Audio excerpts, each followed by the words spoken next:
Tervetuloa Mikkelistä, Olli Hokkanen! Että saat tämmönen kokiksen juoja kaveri. Sä juot kokis, sä juot kokis, sä juot kokis, sä juot kokis, sä juot kokis, sä juot kokis. Mä ajattelin, että tästä tämmösen 1,5 litraa tosta.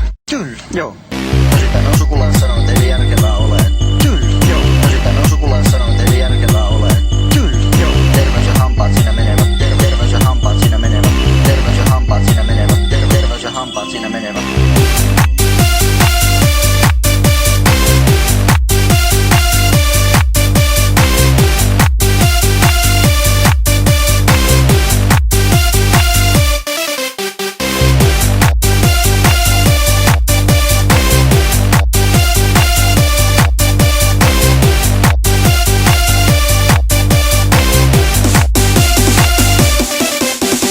Paikoillenne valmiit.